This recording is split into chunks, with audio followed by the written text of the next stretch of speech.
नाज़रीन, drama serial Jannisar की next आने वाली एपिसोड बहुत ज़्यादा इंटरेस्टिंग होने वाली है। नेक्स्ट एपिसोड में आप देखने वाले हैं नौशरवान गज़नवी की दुआ आखिरकार ही कबूल हो गई है। उसको उसकी दुआ मिल चुकी है। नौशरवान दुआ से कहता है, मैं तुम्हें ज़ुनैरा की कैद से रिहाई दिलवाना चाहता हूँ। ज़ुनैरा नौशरवान की ये बात सुनकर बहुत हैरान हो जाएगी। वो हैरानगी से नौशरवान से सवाल करती है, इस रिहाई की मुझे क्या कीमत देनी पड़ेगी? नौशरवान दुआ को जवाब देता है, मैं तुमसे निकाह करना चाहता हूँ। दुआ नौशरवान को कहती है, ज़ुनैरा इस बात के लिए कभी भी राज़ी नहीं होगी। नौशरवान दुआ से कहता है, ये बात तुम मुझ पर छोड़ दो, उसको मैं राज़ी कर लूँगा। ज़ुनैरा बहुत ही चालाक किस्म की औरत होती है। उसको ये बात समझ आ जाती है, दुआ पहले से नौशरवान को जानती है। वो बशीर को बुलाती और उसे कहती है, दुआ ने हमें छोटी सी बात मनवाने के लिए कितना जलील किया है, और वो इतनी आसानी के साथ नौशरवान के साथ चुपचाप कैसे चली गई? कुछ न कुछ गड़बड़ तो ज़रूर है। बशीर ज़ुनैरा से कहता है, अगर आप चाहती हैं तो मैं इस बात का पता लगा लेता हूँ, आखिरकार नौशरवान दुआ को पहले से कैसे जानता है। ज़ुनैरा बशीर को जवाब देती है, हमें इस बात का पता तो लगवाना पड़ेगा, लेकिन उससे ज़रूरी ये है अभी नौशरवान ज़ुनैरा को कहाँ लेकर गया है। अभी ज़ुनैरा बशीर से बातें ही कर रही होती है। नौशरवान ये सारी बातें सुन लेता है। नौशरवान ज़ुनैरा के पास पहुंच जाता है और उसे कहता है, किसी को कहीं जाने की ज़रूरत नहीं है। नौशरवान ज़ुनैरा से कहता है, मैं कल आऊँगा, तब तक दुआ आपके पास मेरी अमानत है। ज़ुनैरा जैसे ही नौशरवान की ये बात सुनती है, उसको बहुत बड़ा झटका लगता है। आपने मुझे दुआ से मुख्तसर मुलाकात के लिए रकम दी थी, लेकिन अब आप ये ज़्यादती कर रहे हैं। ये मेरा घर है और यहाँ पर फैसला करने का हक भी मेरा ही है।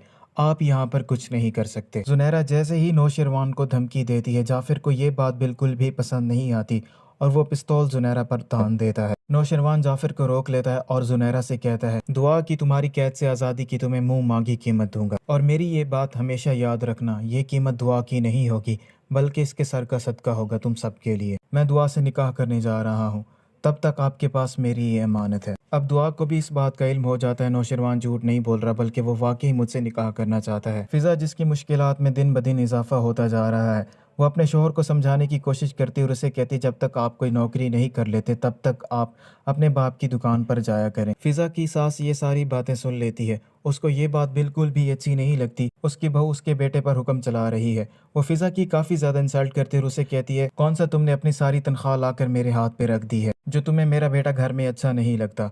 फिज़ा अपनी सास को जवाब देती है, मैं तो सिर्फ फराज का भला ही चाहती हूँ। फिज़ा की सास उसे डांट कर चुप करवा देती है। नौशरवान ज़ुनैरा के पास आता है और ज़ुनैरा को मुंह मांगी कीमत अदा करने के बाद दुआ को अपने साथ ले जाता है। नौशरवान की दुआएं रंग लाई होती हैं और उसकी शादी दुआ से होने जा रही होती है। नौशरवान इस बात को लेकर काफ़ी ज़्यादा खुश होता है। और वहीं दूसरी तरफ कशमाला अपने घर वापस पहुंच जाती है। जैसे ही नौशरवान के बाप को ये बात मालूम होती है, नौशरवान ने कशमाला को घर वापस भेज दिया है। वो नौशरवान को फ़ोन करता है और उसे फ़ौरन हवेली में बुलाता है। नौशरवान की क्योंकि दुआ से शादी हो रही होती है, वो अपने बाबा साईं को टालने की कोशिश करता है और उसे कहता है, फ़िलहाल मैं नहीं आ सकता, मेरा बहुत ज़रूरी काम है यहाँ पर। नौशरवान का बाप उसे कहता है कि अब मेरे हुक्म से भी ज़्यादा कोई ज़रूरी काम हो गया है, मुझे नहीं पता, तुम्हें फ़ौरन हवेली आना होगा। नौशरवान अपने बाप की बात नहीं मानता और हवेली नहीं जाता। नौशरवान दुआ से शादी करने के लिए चला जाता है।